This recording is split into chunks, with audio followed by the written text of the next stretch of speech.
ఇప్పుడు అంటే త్రేతాయుగం, ద్వాపరయుగం, కలియుగంకి వచ్చేసిన కలియుగంలో ఇవాళ వచ్చుతున్న కథలు మీరు చూస్తూనే ఉన్నారు కళ్ళ ముందు. నిన్నగా మొన్న చూసాం, ఆడెవడో చందనం దొంగ వాడు హీరో. సరే, హీరోల్లో మీనింగ్లు మారిపోయినాయి. నాకున్న అదృష్టం ఏంటంటే 48 సంవత్సరాలుగా I'm such a different hero. నువ్వు చెప్తుంటావు కదా, నాకు చిన్న ఫ్యాన్లేండి, చెప్తుంటావు కదా, అదేలే పెద్ద ఫ్యానేలే. సమాజంలో మన చుట్టూ ఉన్నటువంటి ఏమండి, లేడీ స్టైల్ రాడు హీరోనా, సన్నాసి అప్పులప్పారావు హీరోనా, పేకాటి పాపారావు హీరోనా, ఏ పిల్లడు దొంగ వాడు హీరోనా? కానీ సమాజంలో మన చుట్టూ మనతో పాటు మన పక్కనే ఉన్న క్యారెక్టర్స్ని తీసుకుని హీరోగా నటించి ఇంతకాలం మీ ముందున్న నేను ఈ రోజున హరికథ మేఘి పిచ్చగా ఉందా? సరే, పీపుల్ మీడియా విశ్వప్రసాద్, నేను ఇంట్లో మనిషిని. అంటే అమెరికా వెళ్తే ఇంట్లోనే భోజనం పెడతారు నాకు, ఫర్ యువర్ కైండ్ ఇన్ఫర్మేషన్. అలా కాకపోయినా we are a family friends, family, సొంత ఫ్యామిలీ. కానీ ఒక కథ, ఆ కథలో ఛాలెంజింగు, ఆ ఛాలెంజింగ్లో ఇలాంటి గ్లామర్ పక్కన ఇతను పోటీ నాకు. ఏమంటే 48 ఏళ్ళు సినిమాలో కష్టపడి చేస్తున్న ఉండవా చెప్పని నన్ను చేస్తుంటే వీళ్ళు పోటీ అండి. ఈ అమ్మాయి ఇప్పుడు ఇలాగుందండి, అందులో చూశారు కదండి, ఇక్కడ దాకా వేసుకుని ఈటి పట్టుకుని వచ్చింది. ఏంటి సంపేద్దా ఏంటి భయం, అసలు మామూలు కాదండి. లేడీ స్టైలర్నైనా నేను నీకు చెట్టు కింద ప్లేడర్ ఇష్టం అయితే నేనేం చేయను దానికి. అహనా పెళ్ళంటి నుంచి చెట్టు కింద ప్లేడర్ల నుంచి ఏదో నా బతుకు నేను బతుకుతుంటే ఆ నలుగురు దగ్గర నుంచి మార్చారండి గేరు మార్చి కొడుతుంటే ఈ రోజున హరికథ ఫస్ట్ కంప్లైంట్ చేసి తర్వాత మంచిలోకి వెళ్తాను నేను. నువ్వు ఇది ఏమండి ఛాలెంజ్ చేసి చెప్తున్నాను నేను. ఇది చూశాక మీరందరూ ఈ వెబ్ సిరీస్ అనే మాటే వెంటంటేనే ఒకలా ఉంది నాకు. ఇది చూశాక ఇది థియేటర్లో ఎందుకు రిలీజ్ చేయలేదు మీరు అని మీరందరూ నన్ను తిట్టకపోతే నా పేరు మార్చి వేరే పెట్టుకుంటా. సత్యంగా చెప్తున్నాను, నాకు ఇప్పటికే నమ్మబుద్ధి కావట్లా. హరికథ టీవీ ఏంటంటే, సారీ టు సే, సినిమా ఇంటికి వచ్చేసింది, థియేటర్ నుంచి సినిమా ఇంటికి వచ్చేసింది. నౌ సినిమా ఇంట్లోనే ఉంది. అలా తీసుకుంటే కనుక ఇంటికి వచ్చేసిన సినిమాకి ముఖ్యంగా కావాల్సిన విషయం కంటెంట్. ఇవాళ అద్భుతమైన కంటెంట్తో ఇండియా వైడ్ నాకు ఎంత ఆశ్చర్యంగా ఉందంటే, థ్యాంక్స్ టు మా విశ్వ, దీన్ని డిస్నీ హాట్స్టార్ వాళ్ళు కొనేసుకున్నారు. నేనేం చేయలేను, పాప నవ్వుతాడు ఏదో అంటే, ఏం చేయలేము. కానీ కంటెంట్కి, ఇందులో ఉన్న కంటెంట్ని హాట్స్టార్ వాళ్ళు కొనేసి ఇంత, మీరు చూసారో లేదో ఈ మధ్యకాలంలో మీరు కల్కి, లగ్గం వరకు యాక్ట్ చేశాను నేను. మీరు చూసిన నిన్నటి వరకు సినిమాలు, జనక అయితే కనుక అన్నీ బ్రహ్మాండంగా చూశారు మీరు. నేను లైన్లోనే ఉన్నా.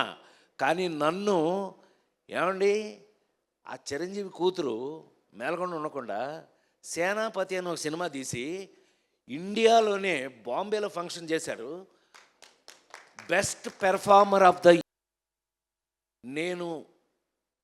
నేను ఎప్పుడైనా నమ్మకం ఉంటే మీరు నమ్ముతారు, నాతో చూస్తారు. ఆ నమ్మకం కరెక్ట్గా ఉందంటే మీరు చెప్తారు నాకు. ఇదే ఇన్ని సంవత్సరాలుగా నాకు మీతో ఉన్న ఎక్స్పీరియన్స్. నాకు తెలిసి హరికథ అనే కథ నాకు చెప్పినప్పుడు నేను షాక్ అయ్యా. నా మీద ఎస్, అలాంటిది ఈ జనరేషన్లో, అంటే ఈ జనరేషన్ అని చెప్పగలిగిన ధైర్యం నాకుంది. 5 జనరేషన్లు దాటి వచ్చాను నేను, 5 జనరేషన్స్ దాటి వచ్చాను శ్రీరామ్. రామారావు నాగేశ్వరరావు ఒక జనరేషను, కృష్ణన్నయ్య సోమబాబు అన్నయ్య వాళ్ళది ఒక జనరేషను, చిరంజీవి నేను మేము ఒక జనరేషను, మహేష్ బాబు జూనియర్ ఎన్టీఆర్ అల్లు అర్జున్ ఒక జనరేషను. ఇప్పుడు కొత్త కొత్త కుర్రాళ్ళు మనకు పేర్లు కూడా తెలియదు, పక్కన యాక్ట్ చేస్తున్నాడు, పేర్లు కూడా జోక్ అది చేసేస్తున్నారు. చిన్న చిన్న కుర్రాళ్ళు యంగ్స్టర్స్ అంటున్నాడు, బాబాయ్ అంటున్నా వాళ్ళని చూసి. అయినా 5 జనరేషన్లు దాటి వచ్చిన వ్యక్తిగా నా అదృష్టం లేదు. యాక్టర్గా నేను పనికొస్తానని నాకు మా వాళ్ళు రాస్తున్న క్యారెక్టరైజేషన్స్ కానీ ఏదైనా కానీ వీళ్ళతో పాటు కలిసి యాక్ట్ చేస్తుంటే ఇంకా ఫ్రెష్గా ఉండటం గొప్ప విషయం. అయితే అతి ఆశ్చర్యమైన విషయం ఏంటంటే హరికథ సినిమాలో ఎప్పుడో ఎన్టీ రామారావు గారు నాగేశ్వరరావు గారు వాళ్ళు యాక్ట్ చేసిన కథ తీసుకొచ్చి ఇవాళ రాజేంద్ర ప్రసాద్ అనే నాకు తీసుకొచ్చి తగిలించడం ఇది నాడే జోక్. నేను ఆశ్చర్యపోయా. నా అదృష్టం ఏంటంటే నాతో పాటు ఈ సినిమాలో ఒక హరిహరులు మహావిష్ణువు హరి గురించి నాటకాలు వేస్తూ జీవితాంతం హరి గురించే ప్రజలకి చెప్పినటువంటి ఒక నాటకాలు వేసుకునే ఒక రంగాచారి, అతని చుట్టూ ఫ్యామిలీ. నా అదృష్టవశాత్తు సురభి నాటకం వారు నాతో జాయిన్ అవ్వటం నా అదృష్టంగా భావిస్తున్నాను. నిజంగా 140 సంవత్సరాల ఎక్స్పీరియన్స్ ఉన్న వారితో పాటు అందులో ఒక ఫ్యామిలీ మెంబర్గా నన్ను జాయిన్ చేసుకుని వారు చివరికి ఈ సినిమాలో నాకున్న అదృష్టం ఏంటంటే నా మేకప్ కూడా వారి చేత వేయించుకుని వారు నాకు మేకప్ వేసి నా ముఖంలో ఏమేమి పౌరాణికం కనపడగలదో ఇవాళ అది చూస్తే నాకు ఆశ్చర్యంగా ఉంది. ఈ ఫేస్ చూడండి, నాది శ్రీరామ్ది ఇద్దరిది. ఆ ఫేస్ చూడండి, ఆ ముఖంలో నా ఫేస్లో ఉన్నటువంటి డీటెయిల్స్, మేకప్ డీటెయిల్స్ను బయటకు లాగిన వారికి నేను కృతజ్ఞతలు తెలియజేస్తూ, వారు ఇదిగో మావాడు వచ్చాడు కూడా, మేకప్ వేసిన అతను వచ్చాడు, అద్భుతం. అతని వల్ల నా ఫేస్లో చివరికి ఈవేళ అంటే అతిగా మాట్లాడతానని మీరు అనుకోకపోతే కనుక ఈ ఆ మహావిష్ణువు గెటప్ చూశాక పెద్ద ఆయన విశ్వవిఖ్యాత నట సార్వభౌమ నందమూరి తారక రామారావు గారి ఇంట్లో గొడ్ల చావిట్లో పుట్టిన నేను మళ్ళీ ఈ జనరేషన్లో ఈ క్యారెక్టర్లు వేసే అవకాశం రావడం నా పూర్వజన్మ సుకృతంగా భావిస్తూ, చిన్న ఒకళ్ళిద్దరు నాకు ఎస్ఎంఎస్లు అమెరికా నుంచి ఫోన్ కూడా చేసేవారు, రే పెద్ద ఆయనలా ఉన్నావురా అని. అది నాకు బ్లెస్సింగ్స్గా తీసుకుంటూ రామారావులా ఉండటం అంటే ఇట్ నాట్ ఏ జోక్ అండి. ఈ జనరేషన్లో నాకు ఆ క్యారెక్టర్లు వేసే అవకాశం ఈ కథ ద్వారా రావటం, ఈ కథలో ఇది ముందే చెప్పం మీకు, దేవుడు ఎందుకు చంపుతాడు, దేవుడు ఇవన్నీ మీరు రేపు చూడండి. మీరు ఎట్లాగూ ఇప్పుడు ఇది పెద్ద కష్టమేం కాదు, మీరు థియేటర్లకి 1000 రూపాయలు పెట్టి ఏం కొనుక్కుని టికెట్ వెళ్ళక్కర్లా, మీరు ఇంట్లోనే హ్యాపీగా వేసుకుని హాట్స్టార్ థ్యాంక్స్ టు హాట్స్టార్ చెప్పేస్తున్న మాస్టర్ ఏమనుకోవద్దు, అంటే చెప్పేయాలి, మనకున్న కడుపుమంటే మనం చెప్పాలి కదా. సో సినిమా ఇంటికి వచ్చేసింది. ఈవేళ మరి ఇంత గెటప్స్తో ఈ గెటప్స్ మేము ఎందుకు వేయవలసి వచ్చింది, అసలు దేవుడు చంపటం అనేది ఇప్పటిది కాదు. దేవుడు చంపడం ఎవడో రావణాసురుడు అంటాడు, లేకపోతే ఏ రాక్షసుడు మితిమీరినా వాడిని చంపడానికి దేవుడు రావాల్సిందే. ఇది మనందరికీ తెలిసిన కథ. పిల్లలైతే కనుక మీరు తెలుసుకోబోయే కథ.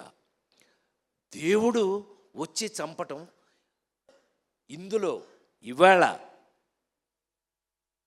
2024లో ఒక సినిమా తీసి డెఫినెట్గా ఇది చూసిన తర్వాత మీరు ఇది సినిమా ఏంటి థియేటర్లో ఎందుకు రిలీజ్ చేయాలో ఒళ్ళు బలిసిందో మీకు అని తిడతారు, గ్యారంటీ. అది కొంతమంది, కానీ ఇంటికి వచ్చేసింది కాబట్టి మీరు అందరూ హ్యాపీగా ఫీల్ అవుతారు. మీరు మొత్తం అందరూ ఇంటికాడ చూసే అవకాశాన్ని కలిగించిన మా పీపుల్ మీడియా ది గ్రేట్, వాళ్ళకున్న టేస్ట్ ఏంటో మీకు తెలిసిపోతుంది. ఇవి చూస్తే అసలు మా కంపెనీకి ఉన్న టేస్ట్ ఏంటో మీకు తెలిసిపోతుంది 100%.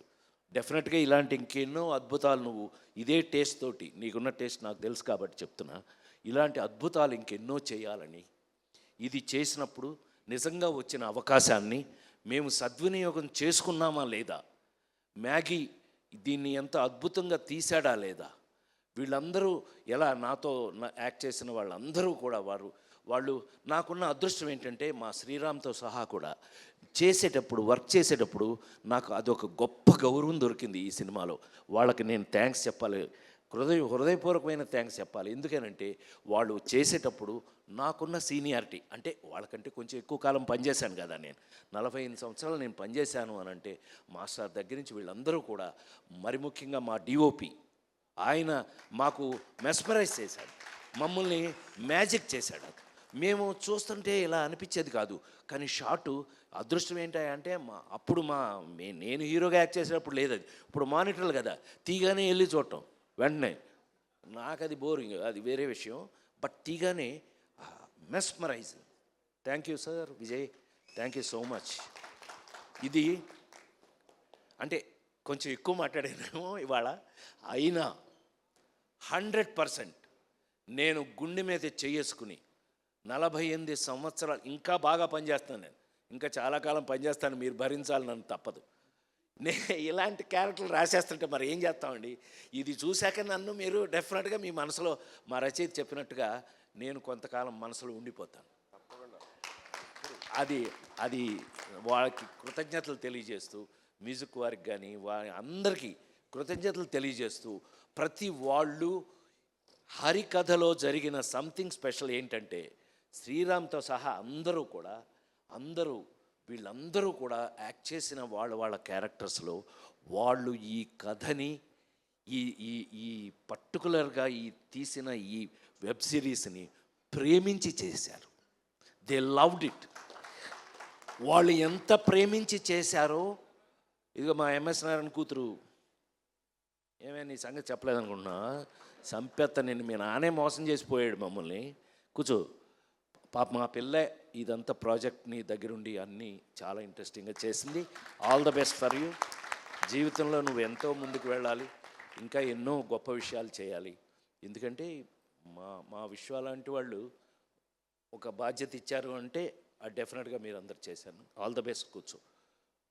ఇలాంటి విషయాలు ఎన్నో ఉన్నటువంటి ఇవాళ హరికథ అనే మీరు నమ్మలేరు, మీరు అది చూస్తే మాత్రం అరే అని అనపోతే మాత్రం ఇంకెప్పుడు నేను మైక్లో మీ ముందు మాట్లాడను అని మాట చెప్తూ, ఇవాళ హరికథ రాజేంద్ర ప్రసాద్ అనే ఒక నటుడి జీవితంలో ఒక అదృష్టం. ఇది నా కోసం రాయటం కానీ, నాకు రావటం కానీ, అవకాశం రావడం నేను గొప్పగా ఫీల్ అవుతున్నా. మీరు చూసే ముందే చెప్తున్నాను, నేనే ఎంతో అదృష్టంగా ఫీల్ అయ్యాను. ఎందుకు ఫీల్ అయ్యాను అనే విషయాన్ని మీరు చూడండి, చూసి నిజమేనండి మీరు చెప్పింది నిజమే అని అన్న రోజున నిజంగా నాకు గొప్ప సాటిస్ఫాక్షన్ ఉంటుంది. హరికథ నా జీవితంలో నేను ఎప్పటికీ మర్చిపోలేని ఒక గొప్ప అదృష్టంగా భావిస్తున్నాను. తప్పకుండా చూడండి, ఇంట్లోనే కాబట్టి తప్పకుండా చూడండి. చూసి మీ అభిప్రాయాలను మాకు చెప్తారని మనస్ఫూర్తిగా కోరుకుంటూ, హరికథ సంభవామి యుగే యుగే, ప్రతి యుగంలోనూ జరుగుతుంది, కానీ కలియుగంలో వచ్చే ఒక అద్భుతమైన వెబ్ సిరీస్ హరికథ ఒక్కటే అని మరొకసారి మనవి చేస్తూ, మీరు చూడండి. మళ్ళీ వీలైతే కనుక ఈ హరికథకి 4-5 గొప్ప ఫంక్షన్లు మనం చేయాల్సి వస్తుంది. నీకు తప్పదు, ఏమి తప్పదు. కాబట్టి థ్యాంక్ యూ వెరీ మచ్. హరికథతో మళ్ళీ మీ ఇంట్లో కలుస్తా. Thank you sir, thank you so much. Cinema range ఎక్స్పీరియన్స్ని రాజేంద్ర ప్రసాద్ గారు ఈసారి ఫర్ ద ఫస్ట్ టైం మన